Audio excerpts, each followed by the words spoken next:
নমস্কার, দুপুর আড়াইটে আমি অয়ন চলে এসেছি আবার। আগামী ১.৫ ঘন্টা নিউজ ১৮ বাংলায় থাকবো আপনাদের সঙ্গে, কারণ বিভিন্ন খবর রয়েছে, বিভিন্ন রাজনৈতিক খবর রয়েছে, ভোটের বঙ্গে প্রচার রয়েছে, এছাড়াও রয়েছে দিলীপ ঘোষ। দিলীপ ঘোষ কি একাই ১০০? আজকে কেন প্রতিদিন দিলীপ ঘোষ খবরে? দিলীপ ঘোষ কি একাই ১০০? দিলীপ ঘোষ বলছেন তিনি তৃণমূলের বিরুদ্ধে লড়াই করেছেন। আর কে লড়াই করেছেন, কি বললেন আজকে ভোট প্রচারে দিলীপ ঘোষ? দেখুন বর্ধমান দুর্গাপুরের প্রার্থী। তৃণমূলের বিরুদ্ধে তো আমি লড়াই করেছি, আর কে পশ্চিমবাংলা লড়াই করেছে? সিপিএম কংগ্রেস ছিল, এখন সেটিং বলছে, চিরদিন সেটিং করেছে, তাই দোকান উঠে গেল। দিলীপ ঘোষ লড়াই করেছে বলে যাদের দেখছেন সব বিজেপি ছিল না, এরা টিএমসিকে হারাতে দিলীপ ঘোষের সঙ্গে এসছে। আজ আমাদের লক্ষ লক্ষ কর্মী দেখেন, তারা সিপিএম করেছেন, কংগ্রেস করেছেন, মার খেয়ে দুর্নীতি দেখে বিজেপি ঝান্ডার তলায় এসছেন এখানে পরিবর্তনের জন্য। তাদের সঙ্গে নিয়ে আমরা কাজ করে পরিবর্তন করব। আর সদ্য তৃণমূল থেকে বিজেপিতে আসা উত্তর কলকাতার প্রার্থী, কলকাতা উত্তরের প্রার্থী তাপস রায়, তাকে প্রশ্নও করা হয়েছিল যে সদ্য তৃণমূল থেকে আসা যারা এখন এসেছেন বিজেপিতে, তারা কি মানবেন দিলীপ ঘোষের এই বক্তব্য? তিনি অবশ্য সেই বিতর্কে যেতে নারাজ, কিন্তু দিলীপ ঘোষের পাশেই রয়েছেন তিনি। না, দিলীপ ঘোষের লড়াই বা সংগ্রাম সর্বজন বিদিত। তিনি যেটা বলেছেন সেটা তো ঠিকই বলেছেন। তার কারণ হচ্ছে কাউকে তো সূচনা করতে হয়, শুরু করতে হয়, এবং তারপরেই তো সেটা বিশাল একটা আন্দোলনে পর্যবসিত হয়। তৃণমূল থেকে পরবর্তীতে যোগদান করেছেন, তাদের কি কোথাও কটাক্ষ করলেন দিলীপ ঘোষ? এইরকম না, আমার মনে হয় না। সমস্ত কিছুকে এইভাবে ধরলে হবে কেন? কখনোই না। শুভেন্দু অধিকারী, তিনি আজকে এই প্রশ্নই করা হয়েছিল, তিনি অবশ্য অন্যরকম ভাবে একটু বললেন আমাদের মধ্যে ঝগড়া করিয়ে দেওয়ার, বিভেদ করিয়ে দেওয়ার একটা কি চেষ্টা? প্রশ্নের উত্তর, সিনিয়র লিডার, তার কথার উত্তর আমাকে ওইভাবে দিতে হবে কেন? আপনারা ঝগড়া লাগানোর চেষ্টা করছেন, ওসব হবে না। সবাই মোদি বাহিনীর সেনা। আর তৃণমূল আবার দিলীপ ঘোষকে টার্গেট করছে, মোদিকেও টার্গেট করছে, কটাক্ষও করছে। দেখুন, দিলীপ ঘোষ যে রাজনৈতিক কথাটা বলেছেন, সেই রাজনৈতিক কথাটা তো একেবারে ফেলে দেওয়া যাচ্ছে না। এটা তো ঘটনা। বিজেপি রাজ্যে দুটো এমপির দল ছিল, দুটো এমপির দলকে দিলীপ ঘোষ যখন সভাপতি ছিলেন তখন সেখান থেকে 18টা এমপি। এ রাজ্যে যখন 3টে মাত্র বিধায়ক ছিল, তার মধ্যে দিলীপ ঘোষ একজন। 3টে এমএলএর দলকে 77টা এমএলএর দল হয়েছে দিলীপ ঘোষের সভাপতিত্বের সময়। শুভেন্দু অধিকারী তখন ছিলেন না। তৎকাল শুভেন্দু এসে আদি দিলীপ ঘোষকে কার্যত মেদিনীপুর থেকে এনআরসি করে তাড়িয়ে দিয়েছে বর্ধমান দুর্গাপুর, এবং এমন সিটে তাড়িয়েছে যেটা হারা সিট, যেখানে দিলীপ ঘোষের জেতার সম্ভাবনা নেই। তিনি নিজে বুঝতে পারছেন এই সিটে তিনি জিতবেন না। তার জন্য তিনি অনেক কটু মন্তব্য, কুকথা করে রাজনীতির ময়দানে ভেসে থাকতে চাইছেন। মানে আদি নব্য প্রসঙ্গটা তুলে দিল, খুঁচিয়ে দিল তৃণমূল কংগ্রেস। আর এবার দেখুন বাঁকুড়ায় সৌমিত্র খাঁ, বিষ্ণুপুরের বিজেপি প্রার্থী, তার কি তেভার দেখুন। কেন্দ্রীয় বাহিনী সঙ্গে আছে আর পুলিশকে হুঁশিয়ারি দিচ্ছেন, হুমকি দিচ্ছেন। দেখুন, ভোটের মাত্রা সাহস হয় কি করে আপনাদের? কি বালির টাকা চলবে না? খুবই বালির যদি কালকে বন্ধ না হয় তাহলে এখান থেকে আপনার বলছি পরিষ্কার হবে, এইভাবে চলতে পারে না। এটা পঞ্চায়েত ভোট নয়, এটা লোকসভা ভোট। তাপস ভোটে এটা বাপমাতার সম্মতি পুলিশ নয়।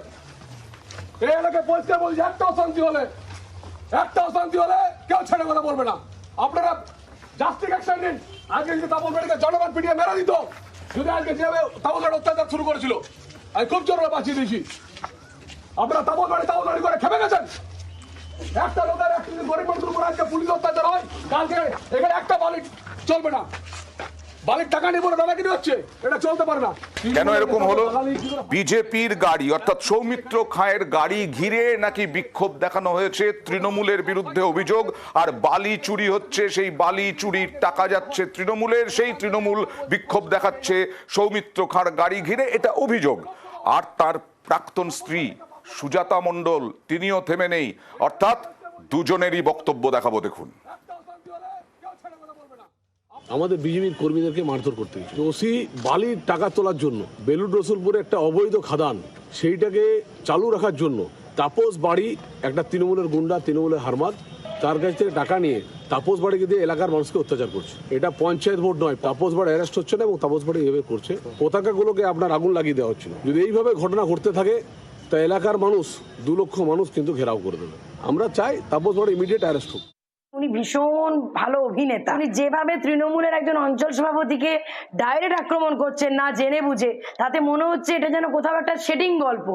উনি নিজেই দুষ্কৃতীদেরকে মানে উস্কে ওনার নিজের দলের কর্মীদের নিজেই মার খারাপ করিয়েছেন। তৃণমূলের খেয়ে দেয়ে কাজ নেই, যে ওনারই প্রি প্ল্যান চক্রান্ত, অত্যন্ত দুর্ভাগ্যজনক, দুঃখজনক। পুলিশের ইমিডিয়েট উচিত ওনার বিরুদ্ধে কড়া অ্যাকশন নেওয়া, কিন্তু ওনারই গোটাপ গেম সবাই বুঝে গেছে।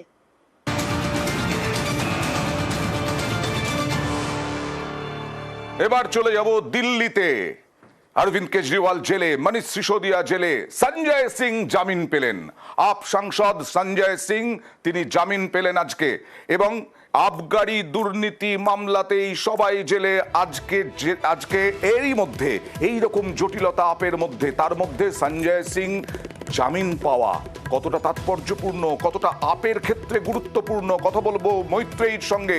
মৈত্রেয়ী, একেবারে অয়ন, দেখো সঞ্জয় সিং এর আজকে জামিন পাওয়া সেটা কিন্তু আপের জন্য কোথাও একটা গিয়ে মরাল বুস্টআপের কাজই করবে। এবং সঞ্জয় সিং, যাকে আবগারি দুর্নীতি মামলায় গত 4 অক্টোবর গ্রেপ্তার করা হয়েছিল এবং তাকে ইডি গ্রেপ্তার করে, তারপরে ইডি হেফাজতেই কিন্তু ছিলেন সঞ্জয় সিং, এবং তারপরে আজকে সুপ্রিম কোর্টে সঞ্জয় সিং এর জামিন মামলা ওঠে এবং সেখানে ইডির তরফ থেকে জানানো হয় যে তাদের কোনো আপত্তি নেই যদি সঞ্জয় সিংকে জামিন দেওয়া হয় সেক্ষেত্রে। এবং তারপরেই সুপ্রিম কোর্টে সঞ্জয় সিং এর জামিন মঞ্জুর করা হয়। খুব স্বাভাবিকভাবেই আমরা দেখেছি অরবিন্দ কেজরিওয়ালের গ্রেপ্তারি এবং তারপরে আপ নেতাদের যেভাবে তারা নেমে পড়েছেন, সেই জায়গায় দাঁড়িয়ে সঞ্জয় সিং এর জামিনে মুক্তি পাওয়াটা কিন্তু একটা বড় রকমের মনোবল ফিরিয়ে দেবে এবং যে লড়াইয়ের কথা তারা বলছেন সেটা কিন্তু বড় মনোবল যোগাবে বলেই মনে করা হচ্ছে সঞ্জয় সিং এর জামিনটা। অয়ন, ধন্যবাদ। জামিন পেলেন, বড় খবর, জামিন পেলেন সঞ্জয় সিং, আপ সাংসদ।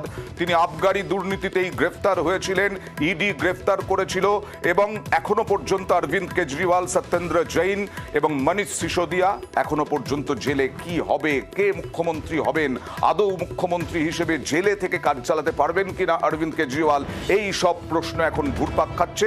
এরই মধ্যে আমরা চলে যাব ঘাটালে। ঘাটালে দেবের সমর্থনে প্রচারে অভিষেক বন্দ্যোপাধ্যায়। দেবের সমর্থনে একসঙ্গে রোড শো করবেন। ঘাটালে দেবের প্রচারে অভিষেক বন্দ্যোপাধ্যায়, একসঙ্গে রোড শো অভিষেক দেবের। কবে করবেন, কখন করবেন, কি বৃত্তান্ত, সব জানবো প্রতিনিধি সোমরাজের সঙ্গে। সোমরাজ, দেখো, যেটা সূত্র মারফত জানা যাচ্ছে, অভিষেক বন্দ্যোপাধ্যায় তৃণমূল কংগ্রেসের সর্বভারতীয় সাধারণ সম্পাদক, তিনি আগামী 7ই এপ্রিল পশ্চিম মেদিনীপুরের ঘাটালে যাবেন। ঘাটালে তৃণমূল কংগ্রেসের লোকসভা কেন্দ্রের প্রার্থী দেবের সঙ্গে রোড শো করবেন। পশ্চিম মেদিনীপুরের ঘাটালে এই রোড শো হবে, কয়েক কিলোমিটার জুড়ে এই রোড শো করবেন অভিষেক বন্দ্যোপাধ্যায় ও ঘাটাল লোকসভা কেন্দ্রের তৃণমূল কংগ্রেস প্রার্থী দেব। প্রসঙ্গত তোমায় জানিয়ে রাখি, ওই সময় মমতা বন্দ্যোপাধ্যায়ও জঙ্গলমহলে থাকবেন। ওই দিন মমতা বন্দ্যোপাধ্যায় অর্থাৎ 7ই এপ্রিল পুরুলিয়ায় জনসভা করবেন, নির্বাচনী জনসভা করবেন, এবং ওই দিন থেকেই মমতা বন্দ্যোপাধ্যায় জঙ্গলমহলেও নির্বাচনী জনসভা শুরু করছেন। ঠিক একই সময় অভিষেক বন্দ্যোপাধ্যায় পশ্চিম মেদিনীপুরের ঘাটালে থাকবেন এবং ঘাটালে দেবের সঙ্গে রোড শো করবেন। তেমনটাই তৃণমূল কংগ্রেসের সর্বভারতীয় সাধারণ সম্পাদক অভিষেক বন্দ্যোপাধ্যায় সফরসূচি প্রস্তুত হয়েছে বলে আমরা জানতে পারছি।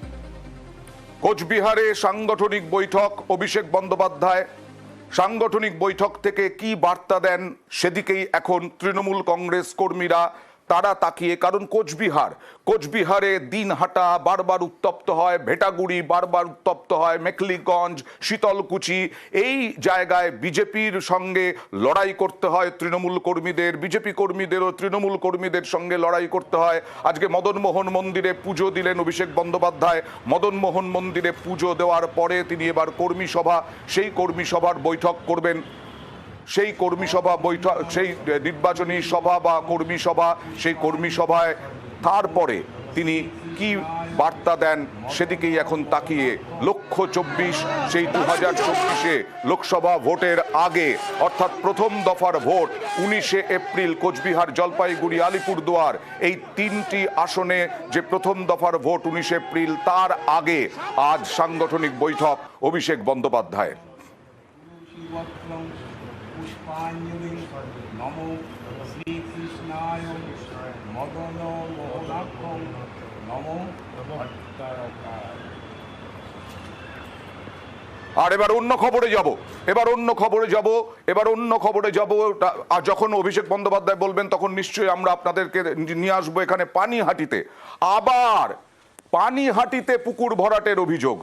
পানিহাটিতে প্রতিদিনই প্রায় যেন ভেসে দাঁড়িয়ে গেছে এই পুকুর ভরাটের অভিযোগ। 34 নম্বর ওয়ার্ডের ঘটনা।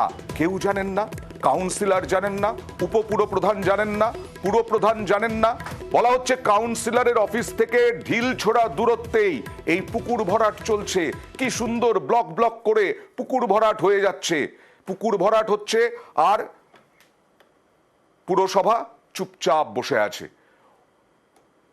মিঠু মজুমদার কাউন্সিলর, তার কাছে আমরা গিয়েছিলাম। ঘটনার তদন্ত করে উপযুক্ত ব্যবস্থা নেওয়ার আশ্বাস স্থানীয় কাউন্সিলর ও পুরসভার। আগে দেখতে পান না কেন, এটাই তো প্রশ্ন। দেখুন, আমার কাছে এরকম কোনো খবর নেই। এলাকাবাসীর তরফ থেকেও আমাকে কোনো এরকমভাবে অবজেকশন বা সেরকমভাবে আমার কাছে কোনো খবর আসেনি। যদি হয়ে থাকে তাহলে নিশ্চয়ই ভুল কাজ। আর আইন দেখুক, আইনের মতন দেখুক। আর সত্যি এটা যদি বাস্তবে এরকম কিছু হয় আমার তরফ থেকে বা আমার এলাকাবাসীর তরফ থেকে কোনো রকম এটা মেনে নেওয়া সম্ভব না। আপনার অফিস থেকে ঢিল ছোড়া দূরত্বে পুকুর ভরাট হচ্ছে, আপনার কাছে কিচ্ছু জানেন না, আপনার কাছে কোনো তথ্যই নেই, আপনি জানেনই না। অভিযোগ আসবে, তবে তদন্ত হবে। আর উপপুরপ্রধান সুভাষ চক্রবর্তী কি বলছেন দেখুন। কাউন্সিলরের কাছে আমি কথা বললাম, আমি ওনাকে বললাম যে আপনি গিয়ে বলুন যে এটা বন্ধ করে দিতে, যাতে ভরাট না করে। উনি বললেন হ্যাঁ আমি এক্ষুনি যাচ্ছি ভরাট বন্ধ করে। আমি জানতাম না, আমি যখন জেনেছি তখন এই ব্যাপারটা আমি দেখছি। কিন্তু ব্যাপারটা হচ্ছে যারা ভরাট করছে জায়গাটা এমন যে রাস্তা দিয়ে দেখা যায় না। বাধা অলরেডি কাউন্সিলর বলে দিয়েছে যে এটা করা যাবে না, এটা বন্ধ করতে হবে। আমরা ভালো খবরও দেখাই, প্রশাসন সঠিক উদ্যোগ নিলে সাধুবাদও জানাই। যেমন ভাটপাড়ায় পুকুর ভরাট রুখলেন বিএলআরও। স্থানীয় বিধায়ক সোমনাথ শ্যামকে সঙ্গে নিয়ে পুকুর ভরাট রোখা হচ্ছে, পুকুর ফেরানো হবে। এ দেখুন, সোমনাথ শ্যাম সঙ্গে, বিএলআরও সঙ্গে, জগদ্দলের বিধায়ক। কথা বলবো প্রতিনিধি অরুণের সঙ্গে। কারা করছিল, কতদিন ধরে এই পুকুর ভরাট চলছিল, এখন কি পদক্ষেপ? হ্যাঁ দেখো অয়নদা, এই কয়েকদিন আগেই কিন্তু এই বিএলআরও একটি পুকুর নিজে দাঁড়িয়ে থেকে পুকুর ভরাট বন্ধ করলেন এবং সেখানকার মাটি তোলালেন, জেসিবি আটক করলেন। আজকেও কিন্তু দেখো একইভাবে পুকুর ভরাট কিন্তু চুপি চাপি কোনো রকম অ্যাসবেস্টার দিয়ে ঘিরে এই পুকুর ভরাট হচ্ছিল। স্থানীয় মানুষ দীর্ঘদিন ধরে অভিযোগ করছিল, সেই অভিযোগ পেয়ে আজকে সক্রিয় হন বিএলআরও। সঙ্গে সোমনাথ শ্যাম সঙ্গে আসেন। তিনি বলছিলেন আমি জানি না, ব্যাপারটা শুনে তিনি সাথে সাথে চলে আসেন ঘটনাস্থলে এবং তিনি নিজে এবং দায়িত্ব নিয়ে সোমনাথ শ্যাম এবং বিএলআরও দুজনেই মিলে উদ্যোগ করলেন যে এই পুকুর আর কোনোভাবে বন্ধ করা যাবে না, এই পুকুরকে যেটুকু ভরা হয়েছিল সেটুকু খনন করে দেওয়া হবে। এরকম আশ্বাস পেয়ে কিন্তু এলাকাবাসী খুশি। দেখো ভয় একদম। এলাকাবাসী কি বলছেন দেখি আগে শুনুন। রাতের অন্ধকারে বোঝায়নি, এইটা যখন বুঝিয়েছে বালি ছিল তখন কিন্তু দিনের বেলা লরিকে লরি বালি পড়েছে। এবং আগের যে তখন যে বিয়ালর ছিল এনার আগে যে, সে সব জানতো বিষয়টা। সরকারি অফিসারদের এবং শাসক দলের লোকেরা যদি, নেতারা যদি বলে আমি জানি না, এটা তাদের তাহলে ব্যর্থতা। এই তৎপরতা যদি তখন থাকতো তাহলে কিন্তু এই পুকুরটা, এত বড় পুকুরটা এইভাবে গ্রাস হতো না। তুমি একটা ভয়ের কি একটা কথা বলতে যাচ্ছিলে অরুণ? হ্যাঁ দেখো, যে এই সমস্ত পুকুর যে ভরাট হচ্ছে তারা কিন্তু এলাকাবাসীর প্রথম কিন্তু ভয়ে তারা মুখ খুলতে পারতো না। আমরা এই নিউজ 18 বাংলায় ক্রমাগত এই ধরনের খবর দেখাবার পর কিন্তু মানুষ অনেকটাই সচেতন হয়। তারা আমাদের সঙ্গে যেমন যোগাযোগ করছে, বিএলআরও সঙ্গে যোগাযোগ করছে। এই বিএলআরও কিন্তু উদ্যোগ নিয়ে আজকে যেভাবে তিনি এগিয়ে এলেন, এতে কিন্তু মানুষের মনে অনেকটা ভয়, অবশ্যই মানুষ বেরিয়ে আসুক, মানুষ সচেতন হোক, মানুষ আমাদের কাছে অভিযোগ জানান পুকুর ভরাট সম্পূর্ণ বেআইনি আপনার সম্পত্তি হলেও। আর এই বিএলআরওর আগে যিনি বিএলআরও ছিলেন তিনি নাকি সব জানতেন, স্থানীয় বাসিন্দা বললেন। আর এই বিএলআরওই দ্বিতীয় পুকুর ভরাট রুখলেন। কি বলছেন দেখুন। আমি গ্রেপ্তার করার নির্দেশ দিয়েছি পুলিশকে। একটা জেসিবি আমরা লাস্ট উইকে সিজ করেছি, তার আগে একটা জেসিবি আমরা সিজ করেছিলাম। তো গ্রেপ্তারই হচ্ছে, উনি বলেছেন যে কি এই ব্যাপারে যথেষ্ট হেল্প করবেন। এটা ওই পুকুরটা বলেছেন যে কি আপনি খতিয়ে দেখুন, যদি পেপার ঠিক থাকে তাহলে এটা করিয়ে দেওয়া। এটা আমি মানছি, আমার এখানে আসতে দেরি হয়েছে, খবর পৌঁছেছে দেরি করে। আপনারা আগেও দেখেছেন, এখনও দেখছেন, পরেও দেখবেন। যেখানে আমরা খবর পেয়েছি, এরকম জিনিস জানতে পেরেছি, আমরা তৎপরতা পৌঁছেছি। অবশ্যই খুব দ্রুত আমরা আশা করব এই পুকুর আবার ফিরে পাবেন স্থানীয় বাসিন্দারা। যার সঙ্গে গিয়েছিলেন বিএলআরও, যাকে সঙ্গে নিয়ে গিয়েছিলেন সোমনাথ শ্যাম বিধায়ক, জগদ্দলের বিধায়ক, তার কাছ থেকে সম্পূর্ণ সহযোগিতা পাচ্ছেন দাবি করলেন এই বিএলআরও। কি বললেন বিধায়ক দেখুন। কাউন্সিলরের চিঠির উপরে বেস করেই বা এফআইআর করা হয় এবং বিএলআরকেও একটা চিঠি দেওয়া হয়। তার পরিপ্রেক্ষিতে আজকে আমরা জয়েন্ট ইন্সপেকশনে এসেছি এবং ওনাকে বলা হলো জমির ক্যারেক্টার দেখার জন্য, এবং এই ধরনের অবৈধ পুকুর যারা রাতের অন্ধকারে টুকটুক করে ভরছে সেটাকেও আমরা চিহ্নিত করার জন্য চাইছি এবং আপনাদের মাধ্যমে এই বার্তা দিতে চাইছি এই অঞ্চলে যারা বা যে এই ধরনের কাজ করছে তাদের যেন সতর্ক করে দিতে চাইছি যে আগামী দিন আমরা কাউকে এটাকে ছাড়বো না, কাউকে নিষ্কৃতি দেব না যে ধরনের কাজ করছে। খুব ভালো, এরকম ভাবেই সাধারণ মানুষের অভিযোগ আমরা নিই এবং অহেতুক চিৎকার চেঁচামেচি করি না, সাধারণ মানুষের জন্য আমরা খবর করি। এবার দেখুন তো, হাতিবাড়ি প্রাথমিক সুস্বাস্থ্য কেন্দ্র লেখা আছে, কিন্তু কোথাও কি মনে হচ্ছে ভয়ঙ্কর পোড়ো বাড়ি এই রকম অবস্থা হাসপাতালের? আর সেই হাসপাতালের অবস্থা ফিরিয়ে দেওয়ার দাবিতে আজকে বিক্ষোভ দেখালেন সাধারণ মানুষ। এই হচ্ছে সুস্বাস্থ্য কেন্দ্র, সেই সুস্বাস্থ্য কেন্দ্রে চিকিৎসক নেই, সেই সুস্বাস্থ্য কেন্দ্রে দেখুন হাসপাতাল সংস্কারের দাবিতে বিক্ষোভ করছেন সাধারণ মানুষ। পুলিশের সঙ্গে কথোপকথন হচ্ছে, বিডিওর উপস্থিতিতে বিডিওই কথা বলছেন সাধারণ মানুষের সঙ্গে। তারা তো চান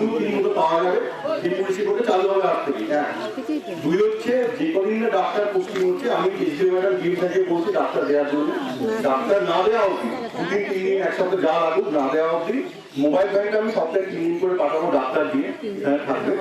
আর যদি এরকম হয় ধরুন মোবাইলটা না দিয়ে এসেছি কালকে অন্য কোথাও গেছে, এখন ইমার্জেন্সিতে আমাকে ফোন করবেন, আমি মোবাইল সঙ্গে সঙ্গে পাঠিয়ে দেবো, কিন্তু বুঝতে পারবো, ঠিক আছে? আর যেটা ইনফ্রাস্ট্রাকচার যে প্রবলেমটা আছে, ইলেকশন কাউন্টিং না গেলে এখন হবে না, এখন এই সময় কোনো নতুন কাজ করা যায় না, ঠিক আছে? ওইটা ইলেকশন যাক, যদি সব না করে আমি ব্লক থেকে নিজে তুলে দেবো। ভিডিও বড়সড় আশ্বাস দিলেন, এমনকি নিজের মোবাইল ফোনও দিয়ে দিচ্ছেন তিনি।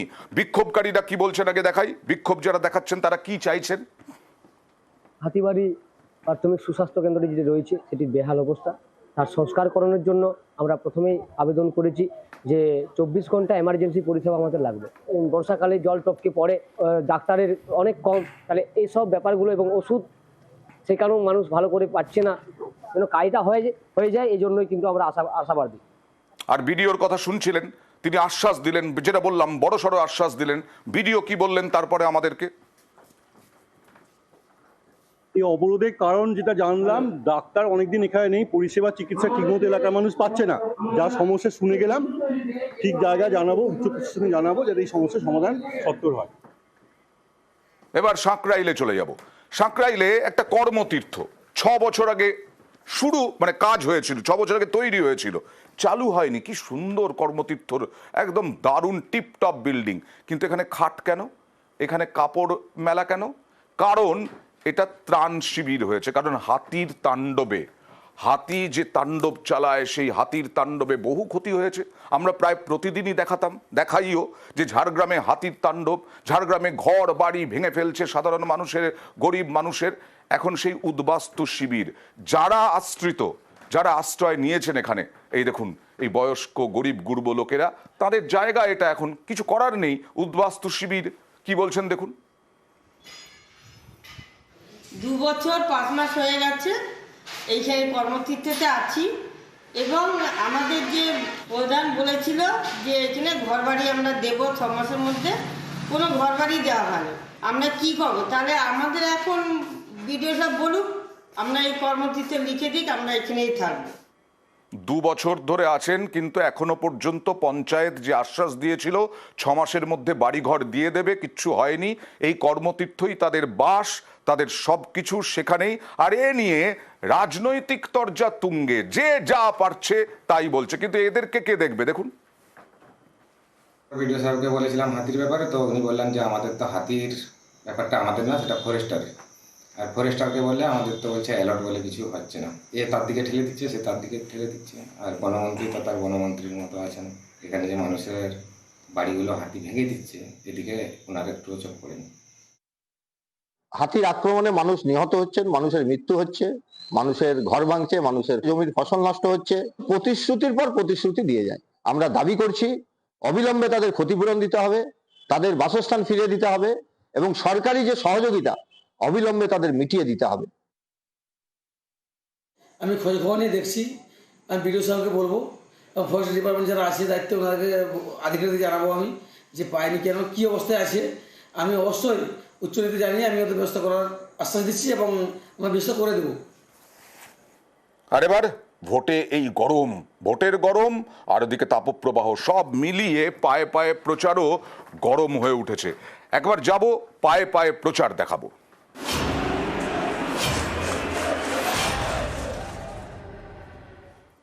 প্রথমেই মেদিনীপুরের প্রার্থী অগ্নিমিত্রা পল, তার পুজো দিয়ে প্রচার শুরু আজকে, সেই ছবি দেখাবো দেখুন। অগ্নিমিত্রা পল মেদিনীপুরের প্রার্থী, জুন মালিয়া তার প্রতিদ্বন্দ্বী। আপনারা ইতিমধ্যেই জানেন দিলীপ ঘোষ এই জায়গায় পড়েছিলেন, মন পড়েছিল দিলীপ ঘোষের। দিলীপ ঘোষ আশা করেছিলেন যে এখানেই তিনি প্রার্থী হবেন, কিন্তু না, বর্ধমান দুর্গাপুরে পাঠিয়ে দেওয়া হলো দিলীপ ঘোষকে। অগ্নিমিত্রা পলকে করা হলো এখানকার প্রার্থী, তিনি বিধায়ক। আর এখানে কি জিতবেন? মেদিনীপুরের মানুষ কি দিলীপ ঘোষকে মেনে নেবেন না অগ্নিমিত্রা পলকে মেনে নেবেন? মেনে নিতেন দিলীপ ঘোষকে? এই সব প্রশ্ন এখন ব্যাপক ঘোরপাক খাচ্ছে। অগ্নিমিত্রা পল তিনি কি বলছেন দেখি। মানুষকে এটাই বলার যে অবাধে ভোট হোক, সবাই যেন ভোট দিতে যাবেন। ভোট তো একটা উৎসব। 5 বছর বাদ আমাদের যে লোকসভার ভোট বা আমাদের যে গণতান্ত্রিক অধিকার আমাদের সংবিধান দিয়েছে, সেটা কিন্তু আমাদের প্রয়োগ করতে হবে। আমরা নিন্দা করব, ঘরে বসে বসার ঘরে পাশের বাড়ি এলে খুব বড় বড় আলোচনা করব, এটা হচ্ছে না, এইটা করা উচিত, সেইটা করা উচিত। কিন্তু আগে যেটা করা উচিত সেটা হচ্ছে 25শে মে গিয়ে আগে ভোটটা দেওয়া উচিত। তো মানুষকে এটাই বলবো, যে কাউকে ভোট দিন, কিন্তু ভোটটা দিন এবং অবাধে যেন ভোট হয়, যেন কোনো আইন শৃঙ্খলা নিয়ে কোনো যেন প্রবলেম না হয়। অবাধে ভোট এবং ভোট দেওয়ার অনুরোধ করলেন ভোটারদেরকে। আর আরো একটা হেভিওয়েট কেন্দ্রে চলে যাব। হেভিওয়েট প্রার্থীর প্রচার ঘাটালে দেবও আজকে পুজো দিয়ে রোড শো করলেন। একেবারে দেবের রোড শো দেখছেন, আড়গোড়া প্রাথমিক বিদ্যালয়ের পাশ দিয়ে যাচ্ছে দেবের রোড শো। সাধারণ মানুষ, অল্প বয়সী ছেলেমেয়েরা তারা হাত মেলানোর চেষ্টা করছেন দেবের সঙ্গে। নায়ক অভিনেতা দেবের ঘাটাল মাস্টার প্ল্যানই তার হাতিয়ার। মমতা বন্দ্যোপাধ্যায় ইতিমধ্যেই ঘোষণা করে দিয়েছেন 24-এর মধ্যেই ঘাটাল মাস্টার প্ল্যান হয়ে যাবে। সুতরাং ঘাটাল মাস্টার প্ল্যান হলে পরে আর ভাসবে না ঘাটাল, এটাই এখন সব থেকে বেশি আশা সাধারণ মানুষের। কি বলছেন দেব একবার দেখি। এমন জায়গা মানুষ অপেক্ষা করছে দেখার জন্য, ভালোবাসা দেওয়ার জন্য, আশীর্বাদ করার জন্য। তো সেই সব জায়গাগুলো টাচ করার চেষ্টা করছি। একটা পজিটিভ এনার্জি নিয়ে সবাই দেখছে। আমার নির্বাচনটা মানুষের কাছেই যাচ্ছি, মানুষের ভালো লাগা খারাপ লাগা সবটাই শুনছি।